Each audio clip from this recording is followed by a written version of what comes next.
What's up, guys? Hello. Um, my hair's a bit of a mess. And it's always backwards as well. So whatever. It's late. So today is our first live of 2024. I think so. And so we are live on my Facebook, in the group, and on YouTube, right? But we do have a bit of an update. We are not going to be doing 2 lives a week in the Facebook group any longer. No more. That's not happening any longer. Instead, we are going to be committing more time into our private Facebook group with our current clients. We will be doing lives in here sporadically. We're not sure on the frequency yet. The more of you guys that turn up to these, the more likely we're going to do them. The more that you interact and engage and share and comment and everything like that, the more likely we are to do them. What we have found is like a lot of people come, they binge our stuff, which we love it, but then they don't implement. And that is doing a disservice to you. So we feel like we're doing a disservice to you by providing you with so much information, so much knowledge. And also it comes down to the fact that, you've got to implement ultimately, isn't it? So we are going to be spending more time creating podcasts, making stuff for our current clients. So this is going to be more of a rarity now. We're going to announce when we're going to be, well, sometimes we will announce when we're going live. Other times, like today, we're just going to turn up and, if we feel called to do something, we're going to come on and do it. So when you are in here, I want to see in the comments, hashtag I'm here, and then your name, so we can see who is turning up. At the minute, I can't see any comments, so I'm not sure if that's because can't post comments. Okay, whatever. But yes, let me know who's here, guys. We want to see it. Today, you're on my page. Hey, guys. Today, we are going to be talking about hormones and if they are keeping you fat. Hey, Dorothy. We're going to be very, very brief. We do have a free challenge that is going to go into detail of this. Starting Monday. I got distracted by Sam's comment who says she needs to watch the darts. You need to watch the darts. We're not watching it, but she needs to. But yeah, on Monday, we've got a new challenge coming in. It is a revamp of one of our previous challenges, the most popular challenge of 2023, which was a hormone challenge. So we're going to be talking all things hormones. We're going to be going into depth. We've got Shelby, one of our coaches, doing a talk on it. Holly, one of our other coaches, doing talking at Cam and I will be doing talks on it. There'll be group Zooms, so you can come there. There's going to be stuff on mindset, diet, not all of your hormones. There's a lot, but the core main ones are how you can change them to help you lose weight easy. So if you want to apply for that, you need to drop me or Cam a message saying challenge, or you can go onto my page or Cam's page or the group, and there will be a post there that says about the challenge starts Monday, blah, blah, blah, blah. Comment there and we will get that sent over to you. If you're a current client, you can get a spot. There are only 20 available, but if you're a current client, you get a spot guaranteed anyway. Hey, Gabby. So let's do a quick chat about hormones and whether they are keeping you fat. So how can you tell? These are the typical things that we see with clients who come with us who have got hormonal issues. This one is they can't lose weight. So if any of you guys in here resonate with any of these scenarios, if you've done these things, if you really feel like, oh yeah, I'm struggling with that, or yeah, I feel like that, or whatever, I want you to put in the comments. And if you are here watching, because I can see there are plenty of you watching, I want to see your name in the comments. This is exactly why we're cutting down these lives, because people are not engaging. Got lurkers, those secret lurkers who just think that watching us are going to make them skinny. Don't work like that. Otherwise, I would be lean as shit. I might even make the conscious effort now to go onto my phone to see who's watching. Yeah. And we'll just boot them out. No, we haven't got time. We'll do that later. We're going to boot people out of the group. So, hey, Tori. That was another thing. We're going to boot people out of the group. Anyway, back to it. So if you struggle with any of these things, I want you to put in the comments so we can kind of gauge and we can navigate and we can talk about those things a little bit more for you guys. So first one is stubborn weight gain. So not necessarily weight gain, but there will be side effect, but stubborn not to be able to lose weight. So you're doing everything. You're doing all the cardio, you're doing all the workouts, you're doing all the healthy eating, you're cutting those calories. Hey, Misty. But you are not losing weight. For some reason, it doesn't seem to be working. It's working for everyone else. You are not losing weight. That is really, really frustrating. You might also be getting fluctuations with your weight, not normal ones. Unexpected. Yeah, unexpected. Because, if you eat late last night, you're probably going to be heavy today. That's expected. If you drank alcohol last night, probably heavy today. If you went to bed late, probably heavy today. But unexpected. And then something that I think the majority of people struggle with is belly fat. Like, if you've got a hormonal issue, the majority of the time you will be gaining belly fat in particular. You might have your arms might be a little bit untoned, but it's really there on your belly. You can see it. And we have clients who come to us and we look at their pictures. They have starting pictures.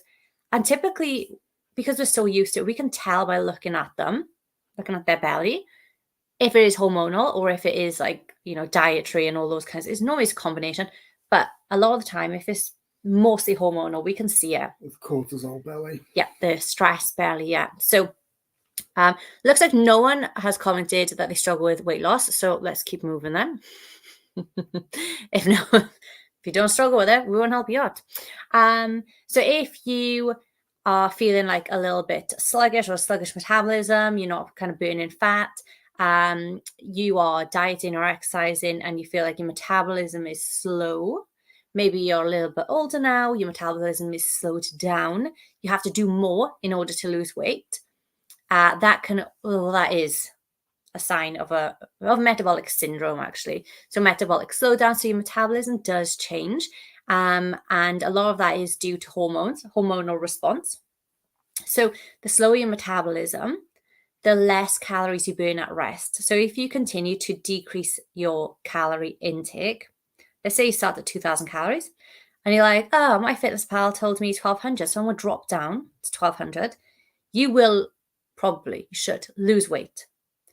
But in response, your body will slow down its metabolism because it doesn't want to be in a fat loss phase. It does not want to lose weight. Your body wants to keep you safe. So it doesn't like to lose weight. So if you're going to keep eating less and less and less, it's going to say, okay, let's hold on to as much fat as possible because we need that stored energy for later. Tori says sluggish and belly is the first place I put on weight. Yeah, typical, for hormonal issues. Slow digester.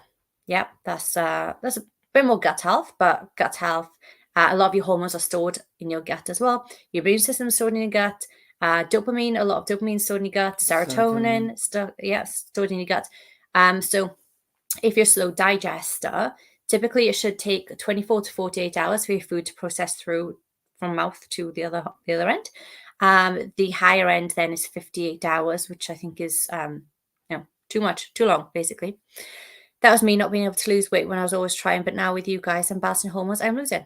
Oh, I wonder who that is. Good for you, whoever that is. Teresa, I think, maybe. Or, yeah, Teresa, probably, I think. Okay. Yeah. Another thing that you might find with hormonal imbalances are irregular menstrual cycles. So estrogen, progesterone, and testosterone, actually, if they are off, they're all hormones.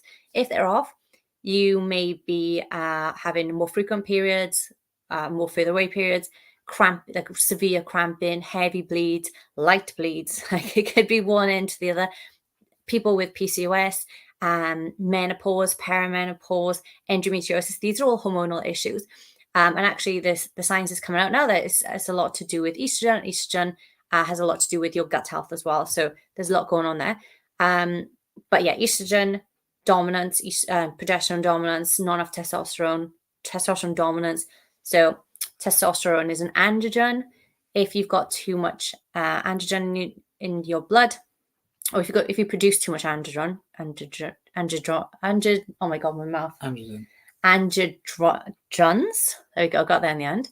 Then that is endometriosis typically, and then estrogen is PCOS. So and obviously menopause and perimenopause is the loss of estrogen and progesterone. Okay, so these kinds of things.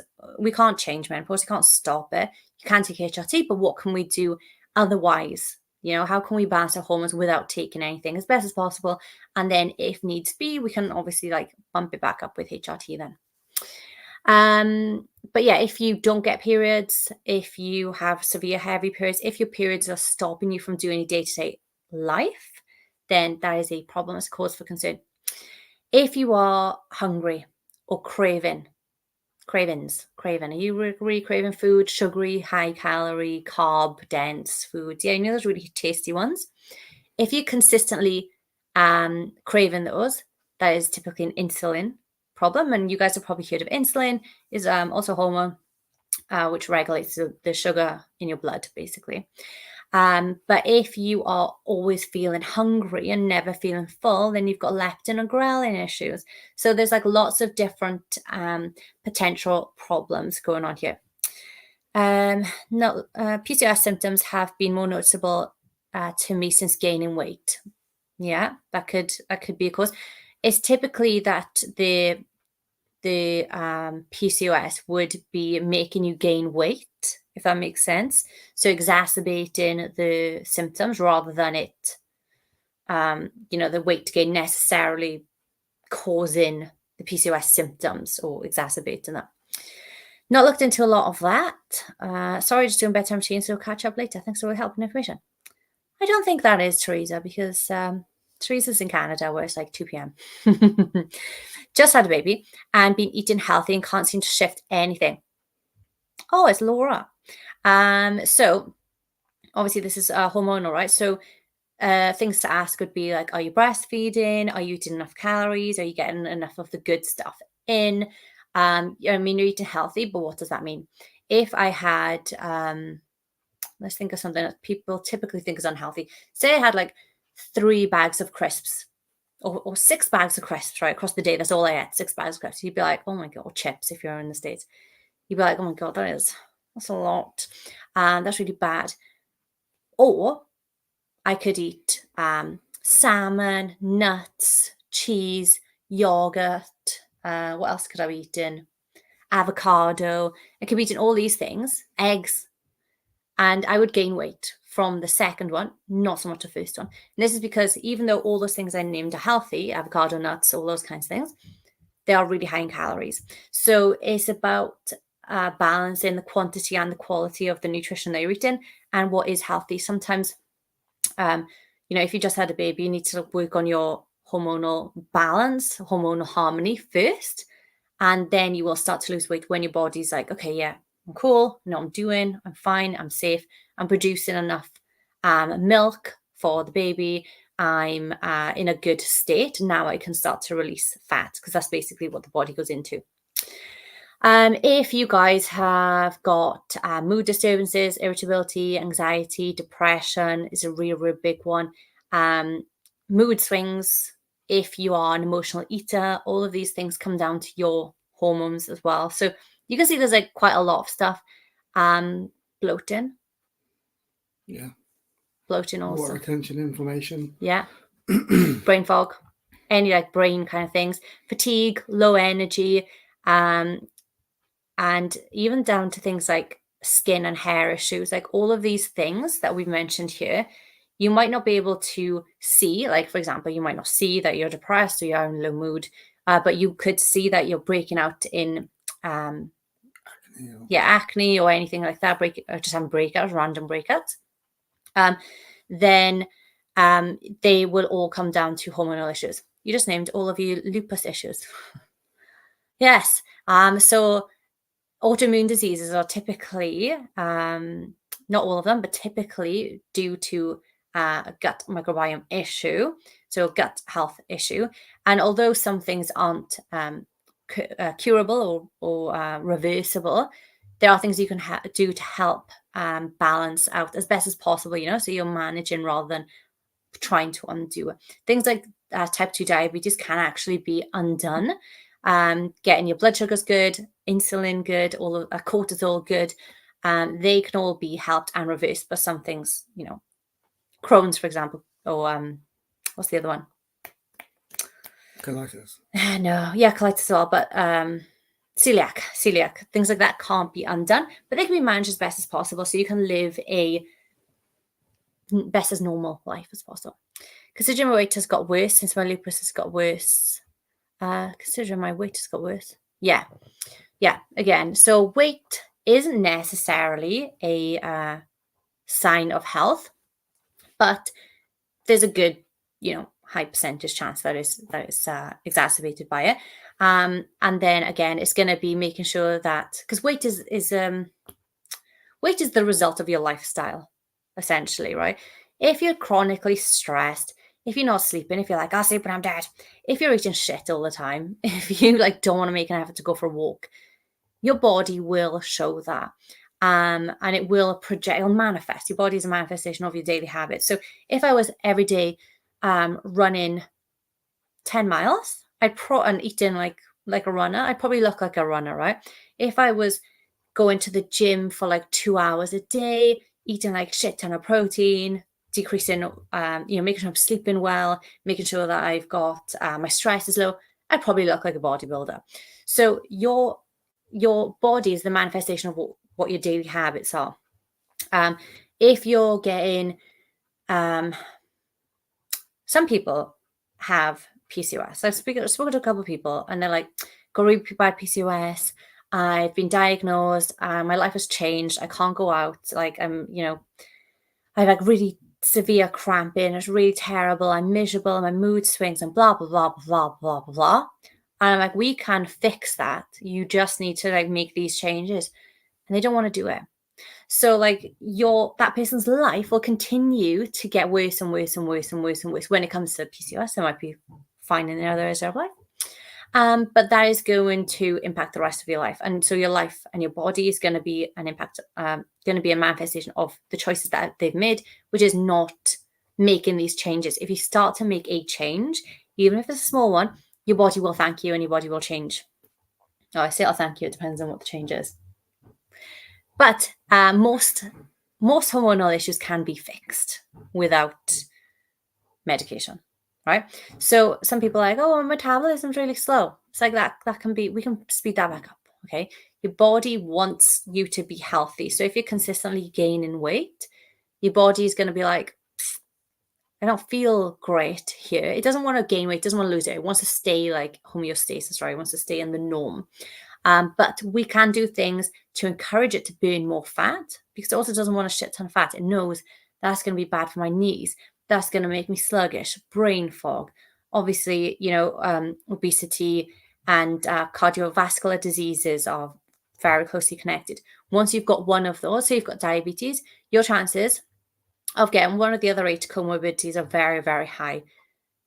Diabetes, people also say, oh, I've also got high cholesterol, high blood pressure. Lots of these issues will come. Obesity is in there. Then you get low back pain. And so all of a sudden you've got this plethora of medical conditions that can be mitigated by very simple changes that you don't need to put a shit ton of effort in. And that's the thing with hormones, isn't it? People are like, oh, that's so complicated. It's really not. The endocrine system, which is the hormone system, is complicated, but you don't need to know what hormones are doing what to each other. We will tell you the basics, and what you can do very, very easily to start losing weight and feeling better. Because I think that's the main thing, isn't it? Yeah, it's just covering the basics of the need to knows and not overcomplicating it. Mm-hmm. I think a lot of them for PCOS are like endometriosis or colitis or anything like IBS. They'll all be very similar fixes. There'll be some specific changes, but generally there'll be similar fixes across the board. I think not everything is completely different, and I think that's the biggest thing. We'll give this similar habits and nutritional changes to pretty much a lot of people. And they could have all different things, but it all helps to the same goal. The priorities would shift. Someone with PCOS, we might prefer dietary change over an activity change as a priority. And then later on, we'll be like, okay, yeah, let's start adding in some activity. But maybe for someone who is got like really high cortisol or maybe low testosterone, like say you've got really low testosterone, this is going to affect your sex life or sex drive, your drive to do anything, your possibility to build muscle. That's low testosterone.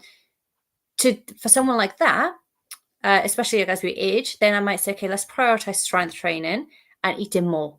Like that is going to be the two things you're going to do. So even though, yes, it's exercise and yes, it's nutrition, the priorities are going to shift, and the recommendations that we suggest for each person is going to be slightly different as well. Hi, Susan, late to the party. What's the smallest change you can start with for hormonal issues? I'm being investigated for endometriosis, fibromyalgia, and diagnosed with IBS, but feel they are all an excuse because they can't investigate hormones enough. So I spoke to this about to my mother yesterday. IBS is an umbrella term, irritable bowel syndrome, where they have lots of possibilities that it could be, but something is irritating the bowel. I don't like IBS as a diagnosis because it doesn't tell you anything. It just tells you something wrong with your gut. And you're like, well, yeah, that's why I come to you in the first place. Like, it doesn't help. That could be chronic constipation. It could be chronic diarrhea. It could be celiac, Crohn's. It could be gluten intolerance, lactose, all of those are IBS. But you would give someone with gluten intolerance a completely different protocol to someone who maybe can't digest meat, right? Like they're going to be two very different. You can't say, oh, you've got IBS. That's why I'm here. Fix it for me or help me understand how to fix it myself. So personally, I would go in and be like, okay, so can you tell me what the potential diagnoses are then? Because IBS is an umbrella term. So I'd go in and lead your curiosity. You deserve to be told what is the potentials? What could you be doing to change things? Endometriosis, fibromyalgia. Okay, let's do those two then. Obviously, these are hormonal issues, and these are more to do, like endometriosis, for example, is going to be more of your androgens. So typically for this, you'd be getting excess hair growth. What's the other ones? That's the typical one. Obviously, irregular bleeding, mood swings, PMS, and all those kinds of things. But they're kind of you can get that with PCOS as well. So endometriosis is more like the facial hair growth, although again, you can get that in PCOS as well. But it is an androgen issue. So there are different ways you could kind of work towards it. We can't prescribe hormones, obviously, because we're not doctors. However, I will say that most GPs, general practitioners, most doctors in the Western world, so in the UK and USA, do not do any training or very, very little training on nutrition. They do very, very little training on exercise, and they do very little training on hormones. Okay, so this is where we step in, and we are like, well, we're more of an expert than a GP right now. So for this, we'd need to be like looking into the main, like, when are the flare-ups? What are the flare-ups? How often do they happen? Is it related to food? Are you keeping a food diary? How's your sleep? How's your stress? How are you digesting? What causes different digestive issues? And all of these are going to be hormonal as well. Are you craving really sugary foods? How often are you satisfying those cravings? Are you consistently hungry? There's lots of different kind of problems. So the first thing is to understand what's going on in your body, and then start to make small hormonal changes. We are going to be going through not all of these in detail, but the majority of our clients come in with different hormonal issues, and we tweak a few different things. We look at a few different hormones, which we will help you to identify the side effects from, the symptoms, what you can do about it, and then you can start, okay, well, I'm going to start on this one and build a plan. It's a 10-day challenge, and we're going to be working with you guys to create a blueprint on how to kind of get your endocrine system into a good position as possible. And then you can sort of focus on X or focus on Y. But for 10 days, like seriously digging into kind of getting a baseline of everything and improving things one by one. Sadly, those statements about the doctors is true. Yeah, we didn't say it to just be like, oh, well, come to us instead. Zero training, menopause, anything to help women change their lives. Exactly. And this is why we are so passionate, as you can tell, I'm very passionate about hormone health, especially the women in menopause. It's been stigmatized. I think it's 1 in is it 1 in 3, 2 or 2 in 3 women are embarrassed to talk about menopause, and so they don't. So everyone's struggling in silence. Everyone, all men typically, or younger women or younger boys, whatever, think women are just moaning, they're just whiners or whinging about everything, their moods, or hot flashes, or just find yourself. It's like things can be done. I spoke to a couple of clients and they've come and they said to me, I went to the GP, I think I'm perimenopausal, blah, blah, blah, blah, blah. And they said, there's nothing I can do to lose weight. That is the most disheartening thing a doctor can say to you. There are things you can do to lose weight through menopause and perimenopause and postmenopause and before menopause is even a thing, right? There are definitely things that you can do to lose weight. And typically it comes down to very, very few, maybe 5 different things that you should be working on, and it will change your life. Give those 5 things your full attention for 6 months. Your life will be dramatically different. I've got messed up hormones after a pituitary tumor, 18. I'm HRT patches top up my hormones. Yeah, so hormone, there's still going to be things that you can do. HRT patches as well. Obviously, you've got to make sure the prescription is right. So making sure that, because if, say someone talking, Susan, for example, say Susan's estrogen is like low anyway, but her progesterone's normal. And then she gets given a patch that pushed both up 10% or whatever, boom. Estrogen is still too low, right? So we need to be making sure that we are consistently going, looking at our symptoms, tweaking and changing the hormone, the dosage, that's what we're looking for. The dosage, going back to a doctor saying, hey, we need to review this. This isn't working. This is working, blah, blah, blah, blah, blah. But there's no point in changing these numbers up and down if your baseline isn't in a good place anyway. Because this, say your estrogen is dominant, then we could be bringing that down slowly by doing natural hormonal things rather than just trying to like boost progesterone to balance that out, right? So there's lots of different things you could do. And HRT is pretty much irrelevant unless you've got the baseline in check, because you could have the right amount of estrogen, progesterone, testosterone, but you're sleeping like shit. So you're never going to lose the weight anyway, right? So you've got to really have control over the things that you can control before. I mean, when you're 18, that's different, isn't it? But, going through menopause, for example, I would advise everyone to sort out their hormones as best as possible first in the lifestyle. And then once you've got 90% of the work done, you can go to the doctor and say, look, I'm eating like this, I'm exercising like this, my stress is like this, my digestion is like this, my sleep or whatever is like this. Now what? And you've covered the majority of the work for them. They're going to be really grateful and you'll probably feel a lot better anyway. So if you, I said to Cam, we'll just do this for like 10 minutes. It's been a half hour now. I'm very passionate about this. But if you guys want information, obviously we cannot prescribe anything. All we can do is give you the information. You can do with that what you want.